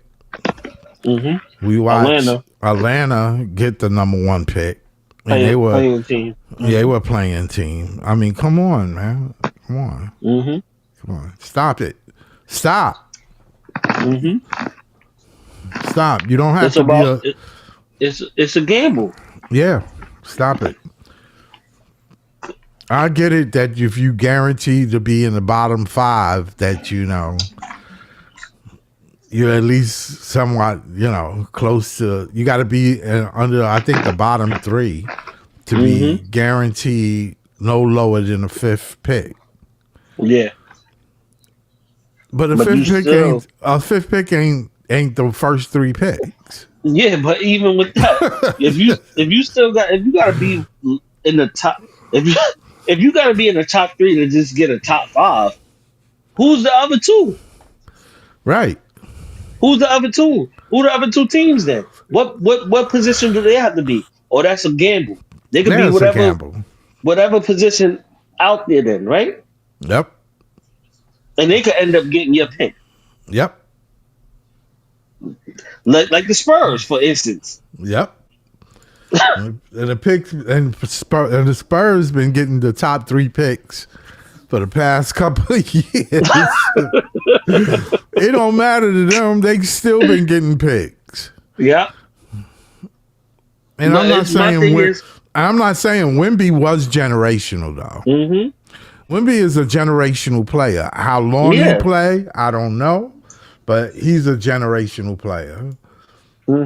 But his window might be short, as far as I know. I don't think he's gonna be in the league 15 years, 10 years from now. Like, you act like he's gonna be like LeBron.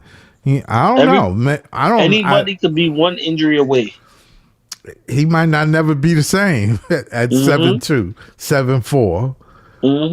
So I don't know. I don't know how you want to look at it. His window is now. Cause I think he's there now. He's that type of player. But he was generational though. I get it though. Like, certain players come out of the draft and you're like, God damn, that's that one right there. Look, Derrick Rose. Yep. He was that one. Yep. Even Jabari Parker. Jabari Parker was number 1 before Giannis. Yes, he was. Giannis ended up becoming number 1 because Jabari got hurt. Right. They wasn't pushing Giannis. Giannis wasn't a thought. They was talking about trading. I remember when they talked about trading Giannis to the Knicks at one point. I know the Knicks are sad about that shit. Yeah, because it was one point in the season when they had Mike Woodson as their coach, and they was talking about trading Giannis to the Knicks. Yeah, I remember that. I remember he was a rookie then. First, yeah. So it's listen. I get it. Injuries happen. It's a part of the game, but you can't just bank on because of what Michael Porter has right now that he ain't gonna be healthy for the rest of his NBA career. Right. No, you can't bet. You can't bank on that. You can't. You can't. Ain't shit funny. 30 points, 30 rebounds, 4 assists. Let me look at the stat line. NBA stat line. Today's game is games. The Knicks barely beating people, boy. They getting by though. They winning them close ones until they get to the playoffs. Yep, in that 7-game series. Oh man, they barely get by, boy. They beating them though. I ain't gonna lie. They getting them wins. Let me see if I can bring it up. Oh shit, I fucked around. NBA stats. Okay.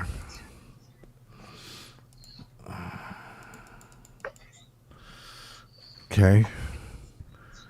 The stat line is Michael Porter Jr., 33 minutes, 10 rebounds, 4 assists, 27 points. He had 27 points. Michael? Yeah. Yeah. That was a quiet 27. A quiet one. Because CT was going off. Oh, no wonder. But this is why I said what I said. You have to pick your poison. Because at that point you don't know which one to guard.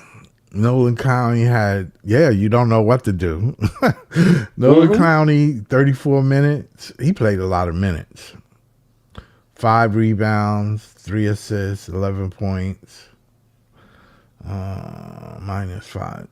I know this is what a lot of people look at in the stat line, the minus and plus, but that doesn't define you as what you did the game. I don't believe that. I don't believe that necessarily correlates to you winning. That's what I mean. No, listen, a plus minus. I don't believe in that. I don't believe in that type of. I don't believe in stats. I believe in the eye test. Right. And this number is because before all this, it was eye test. Right. It wasn't no plus or minus. That's for sure. I don't even believe that. You could be like Michael Porter Jr. didn't have a good game, but his presence was enough. Like they knew we can't let him get off. Yeah. You know what I'm saying? That was a no-no. That's a no-no, and just by him coming off the pick and roll, they were paying attention to him. Cause you know what it was? You know what it is too, Scott? In the beginning of the season, teams was worried about CT. That's who they scouted for. They didn't know what Michael Porter could really do. They just know him from Denver. Right. You just a spot-up shooter. You gonna get yours off, whatever. But they didn't know how much he was gonna get his off. Right. Yeah. Once CT went down and he started doing what he was doing, and teams had to prepare for him, then it's like, oh shit! All right, now we got a little problem. Then you got to worry about CT coming back, and then mind you, Claxton been playing crazy too. Right. This whole big lineup, they got depth. They got depth. Because even though we clown Tyrese Martin or whatever the case is, Tyrese Martin was coming off the bench scoring about 20. Same thing with Zaire. Yeah. Same thing with Zaire. Yep. Nick Claxton had 31 minutes, 6 rebounds, 3 assists, 14 points, 6 field goal made, 6. He got 6. Okay. Terrence Mann, 24 minutes, 4 rebounds, 4 assists. You know, Terrence Mann plays bigger than what he is. That's what I'm saying. Like he's a clamps. He clamps a lot of his people. Yeah. But John got to stop this whole people getting out rebounded and stuff like that, because it doesn't. To be honest with you, this game they probably got out rebounded. Who knows? But did they win the game? Yeah, let me look at the stats. I'll tell you if they got out rebounds. They are defensive, offensive rebounds. The Minnesota had 10, and the Nets had 9. No, defensive rebounds, we had 30, they had 24. We had more rebounds. Assists, we had more assists, 32 and 27. We had more rebounds? Okay. 2 blocks. They had 1. We had 8 steals. They had 8 turnovers. They had 11. We had 15 turnovers. Points off of turnovers, 11 and 11, both of them. Fast break points, we had 16. They had 11. Points in the paint, they had 46. We had 66. We were killing them in the inside. Points per possession, 1.1. We had 1.2. Fouls, personnel 20. We had 22, and largest lead we had 21. They were winning by 7 at one time. At the beginning of the game, and after that, that was it.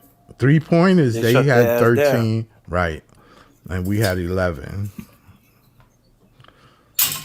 They shot better at 3, but in the paint, we shot better as a team. We had 54. We shot 54.8, and they shot 44.6. So actually, our defense kept them under 45% on the floor. So, I mean, we've been doing our thing. We're a better team than what people think we are. Exactly, Scott. This is the whole thing. Like, I get it. This is not the team that you want us to have. Just say that. This is not what you want us to have. No, they want you to have something. I don't know what the hell they want, but they want new and fresh faces. That's what they want. And it's okay to want what you want. You want, like, instead of a used car, you want a new car. I get it. But sometimes you can't get what you want. Yeah, sometimes that new car breaks down. Exactly. That new car be in the shop more than the old car. At least the old car you had was running. Mm-hmm. You want new shit. Like I always said, people always look on the other side of the field. Grass ain't always green on the other side, dude. It's not. It's just not. Sometimes just work with what you got. Sometimes you can just get better. See, so like these players, they're young. The team is young, so there is room for them to grow. That's all. They just need one or two pieces. That's all. Yeah, and they could get that in the draft, or they could get that in free agency. Yes, they can get that in free agency. They could. People just don't like the core that they're seeing right now. That's all it is. It's not because this core is trash. It's because you want what you want. Yeah. Julius Randle had 11 points. He had 13 points. Jaden McDaniels had 16 points. Anthony Edwards had 28. Dante only had 11. I don't know what's wrong with him. Dante, he want to go back to the Knicks. He misses friends. Oh my God. Jalen Clark. He misses friends. That's all it is. Rob Dillingham had 7 points. Nas Reed had 13, and that's it. That's all they're playing. Nas Reed is he's a good player, but I don't, But remember last year they wanted him so bad too. Yeah, they did want him. All the Nets fans, oh my God, we need to throw money at Nas Reed. I'm tired of Claxton. But he's not a center, really. But they felt like he was an upgrade. Yeah, he's a center. Oh yeah, he's a center. Because supposedly that's why they got rid of Cat. Because they felt like they could get the same production from Nas Reed. I would. They probably wish they didn't do that. But they thought they were going to get something out of Julius Randle. Anthony Edwards take up a lot of that space for them. They need a point guard. They need a real point guard. Yeah, because that's what point, it is. Yeah, they don't have a real point guard. So Rob Dillingham is not good enough. No, that way he could go to he could be moved to the So Ant could go back to the 2 guard, and they could really play a point. Because right now they playing Ant as a point or DiVincenzo as a point. One or the other. It's one of those 2 playing point now, and I'm like, this ain't working. Right. It don't even look good. It don't even look right. 11 minutes, 7 points, 1 assist, 1 rebound. Because you can't play Mike Conley. Mike Conley got old real fast. Yeah, he was on the bench. He didn't even get in the game. He just there as a vet. Right. Well, Troy Nolan gave Rob a hard time to go, boy. I ain't gonna lie to you. he gave that boy a hard time today. He was like, "Damn, this motherfucker quit." I didn't remember Highland playing, but he did. He played 14 minutes. I remember him. Clark played 15 minutes. He didn't do jack. Yeah, he no factor. No, he was guarding Cam. Cam torched his ass. He told Cam looked like, oh, is this who you putting on me? Oh, you shit. You're not gonna put it on me? Oh, this is disrespectful. Yeah, they put him on there because they didn't want Ant to have that much responsibility. Mm-hmm. He got to score and play D too. See, that's what a lot of people don't know. If you're gonna play D at that level, at a NBA level, it takes a lot out of you, and it takes you away from your game too. Yeah, not unless you just let him go. You know what I'm saying? Just let him go. Let him do his thing. Whoever I'm guarding, y'all gotta cover him. I can't. I gotta focus on my energy on scoring.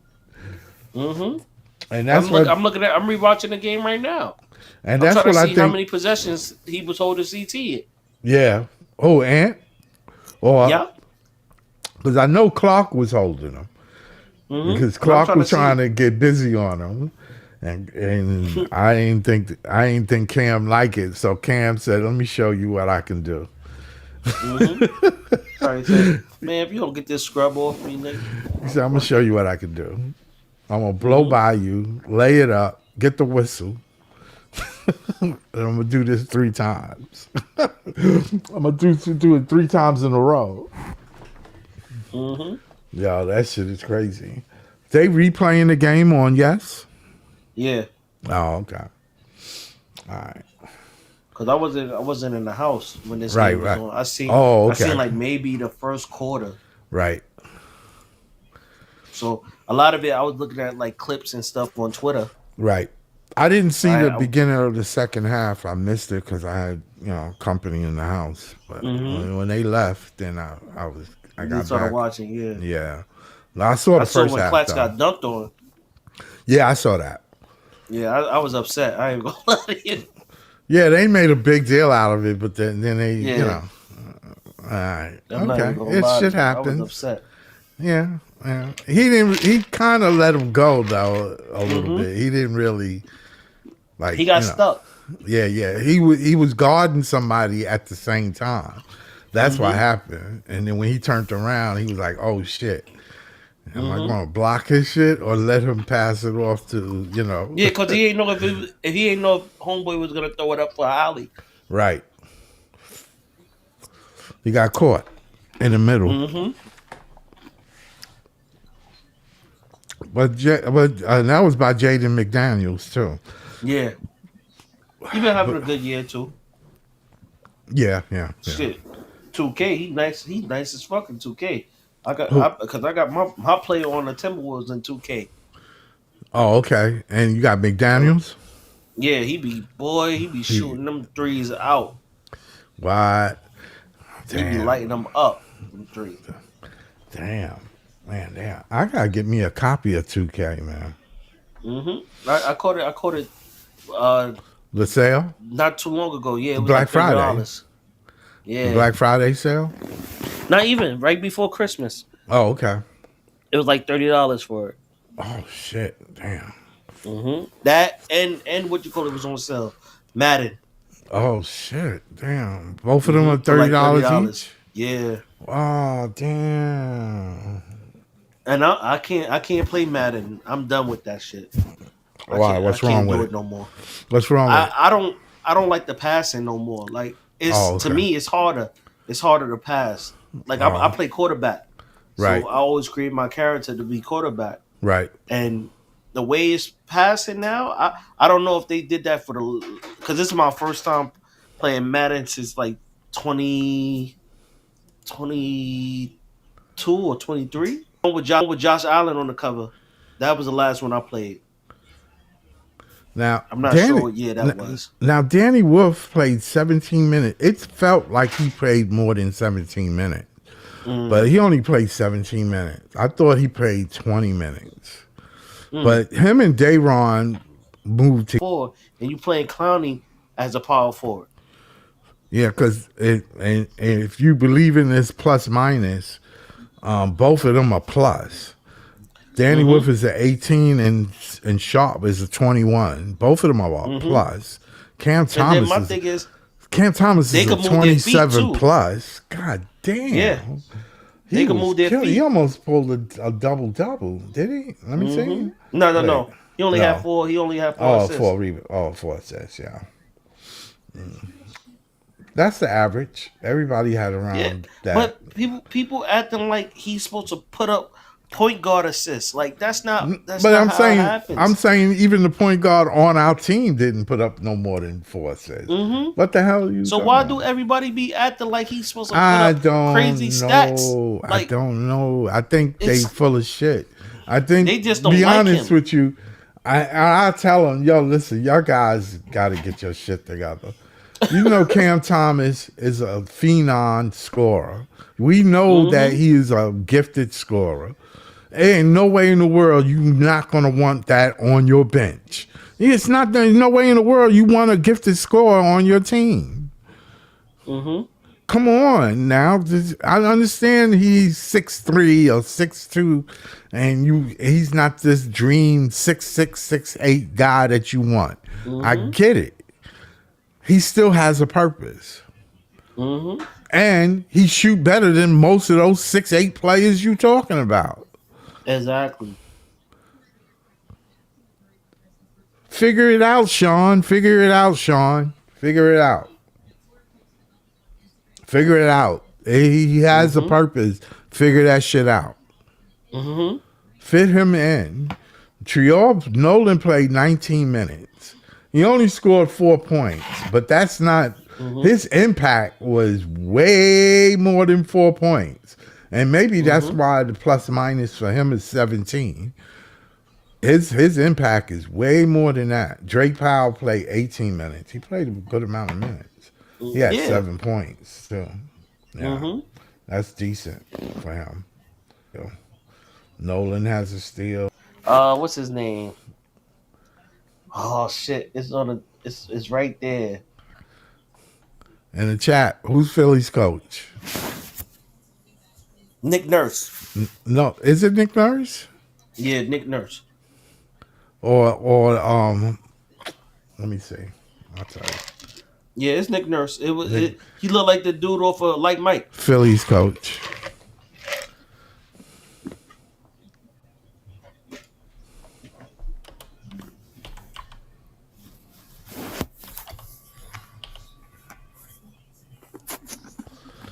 Oh yeah. Yeah, Nick Nurse. Yeah. I forgot his name. Yeah. Yeah, Nick He Nurse. looked like Mike. The little kid for Like Mike, best friend. That's what he looked like. Yeah, Nick Nurse. Nick Nurse is one of those. Nick Nurse is he said that, you know, that moves very well. Better than what people do. And CT did exactly what Joe wanted him to do. He made the right reads. Right. He's finding the right people. Yeah. He played within the system. He had the green light to shoot. He knew he was going to blow by his man because his man was homeboy. What's his name? I got him right here. Clark. Jalen Clark was playing him most of the game.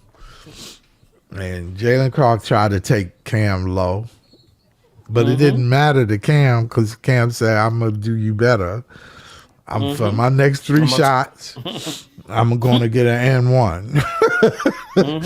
And you're I'm not going to lie. It's you're going to give it to me. I'm looking. Like this play where he did the N1 against Clark. Those was one of the moments I feel like he should have passed the ball. Yeah. Because it looked like you're over dribbling. But he was setting him up. He was setting him up. But that's why a lot of people feel like the offense don't flow the right way because of CT. Yeah. He holds the ball too long. But he didn't hold it. He didn't hold it without putting it up. He usually sometimes he do the ISO and dribble a lot, which is what a lot of people don't like. I get it. You do want the ball to move, you know, because it makes the defense shift. Yeah. I think what But Jordy had to don't figure hold out. it while five dudes is on you though. Right. Get off the ball. You got to get off the ball. Right. Get off the rock. Yo, listen. But the thing was, Jordy said he had to put him in a position where he can do his thing. Yeah. And I think the high pick and roll is what you do with him. Mm-hmm. You let him do the high pick and roll. If they bounce it out, tell Cam, your wings are open. You understand what I'm saying? Because if you coming in the paint and you only see two men, that's you and your pit that you see. Mm-hmm. Now, if you do it with Danny Wolf can roll and pop. Mm-hmm. Or if you're doing it with Dayron, it's roll and go downstream. So he had those options. Either way, it worked out. You know, I'm glad that we had this good game. I'm glad Cam Thomas showed people he can play within the offense, and still, you know, MPJ can get his numbers, get his shit off. So it was all great. You know, MPJ played 33 minutes. Cam played 20 minutes, and we said that he should do 20 minutes. And he did 20 minutes. But it just so happened he scored 30 points in 20 minutes. And I think that was Cam I did. He said, I'm going to go out here and score as many still points get my as 30. I'm going to show them. Within 20 minutes. I'm going to show you better than I could tell you. Mm-hmm. And that's what he did. Since you're trying to play me anyway, y'all think y'all going to play me? Talk about my hamstring and this and this and that. Because I know he knows Sean Maltz is leaking shit to the media. Right. To make him look bad. Yeah. All right, man. I think we're going to wrap this up. You already know, Scott, it was always a good discussion. Yep. We had a good discussion. I like to thank the people in the chat. Except this clown here, but X-Ruler, who else was there? Down Under, thanks for y'all. Range Rover was there. You know, Go Flow, A-Kid. I appreciate y'all. Don't forget to like and subscribe so we can keep this page going. I had somebody else there. Oh, no, that was Range Road, yeah. Yeah, I think it's somebody else. Duro Flow? Yeah, I don't know who that is, but thank you anyway. I'd like to thank John. Anything BK, you can read him on text. Here, Jamal. Jamal is here with me every time. Thanks, Jamal. Don't forget to like and subscribe. Go Brooklyn. Go Nets. You already know.